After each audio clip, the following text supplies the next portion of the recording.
Hey, welcome to the Hive With Us Podcast. I'm your host, Daniel Martinez. Today I have a returning guest, Josh Culler. If you have not seen the other episode, please go check it out.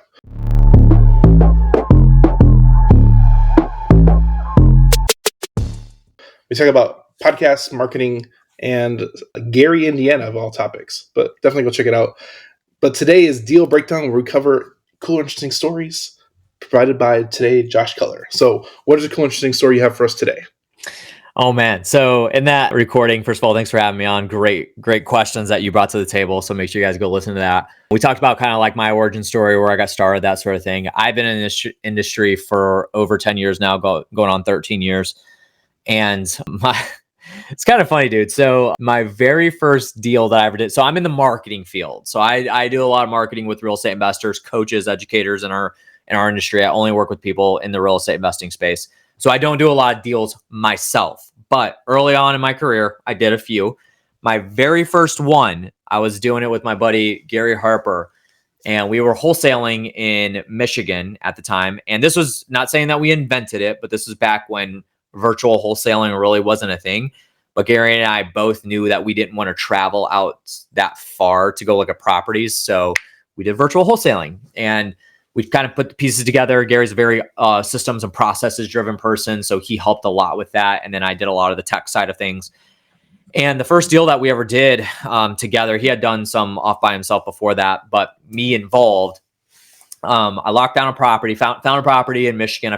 I think it was in just south of Kalamazoo, Michigan, and locked it down. This was like, I was 20 years old, I believe. We locked it down, got it under contract, and long story short, a bad storm came through that area of Michigan and knocked a massive tree. Like, this was one of the biggest trees I've ever seen in my life next to a house. Knocked it over, fell directly into the middle of the house. We had already signed the contract to buy the house, and we didn't get insurance on it. So tree fell right through the middle of the house, literally like split it in two equal pieces. It's crazy. It didn't just like chunk off like one like small part of the house. It like smacked up in the middle. And it was like a very, traditional ranch style house and that sort of thing. So basically the house was done for, like, couldn't do anything with it. And luckily, I think we had only paid like $32K for it, something like that. But that was a lesson learned. Luckily, we were able to find a buyer. Only took like a $5,000 bath on it because the buyer wanted to rebuild it. Luckily, he wanted the property because I think he owned the one on the on the lot that was behind the house, and he wanted it to be able to build like a couple houses there. So he bought that from us. I think we had to have held on to it for at least a year and a half or something like that. So he bought it from us. Took like a $5,000 bath on it. It could have been much worse, but I got it under contract. Gary just trusted me. He's like, do it all yourself. And so I did it all myself and forgot a couple key steps. And that's what happened. So that was a lot of fun. So long story short, I made sure that I had a very clean, like, standard operating procedure every time I got a house under contract. And yeah, after all that happened, we had signed the contract and everything. Like, the seller was gone. They didn't care. They were done with us. So I'm going to call this episode "How to Subdivide a House." Yeah, there you go. It's easier than you think it is. You just need to pull a tree down on top of your house. That's it. It's really all you got to do.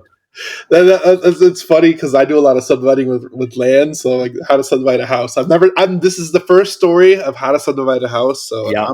I didn't know it was possible. Yep. It's very possible. Yeah, I just need a little bit of luck. That's all you need. Man, that is hilarious. I appreciate you bringing that story. I think your first story is always the best one. Yeah. Your first couple are always good. They're good memories, and it's good notches on your belt to give you the experience. But you definitely learn a lot. Well, another quick story is you and I talked about Gary, Indiana, like randomly Gary, Indiana, like on our core podcast episode. And my first flip that I ever did, I bought a house for like 12 grand in Gary, and I think I put like 25 into it. Mm-hmm. And it's hard to lose money on that small of an investment. Yeah, like under a $50,000 investment. and I lost like $6,000 on that one. Like, and that one definitely could have been worse too. I just like, I don't think I bought it wrong. I just put too much into it. Over Yeah, on a rehab. So I never did it. And it was like the most miserable effing thing I've ever done in my life. So that was my first and only flip that I ever did in my life. Because I tried to do everything myself. I think I was 21 at that point. This was after this tree deal. You were hard-headed back then. I was trying to do everything myself and not being resourceful, that sort of thing. And then so I learned very quickly that I need help and I should not just stay in my lane, but like stay focused on my expertises and then delegate the rest of it. So that's it. Where can people find you online? This has been Deal Breakdown with Josh Culler.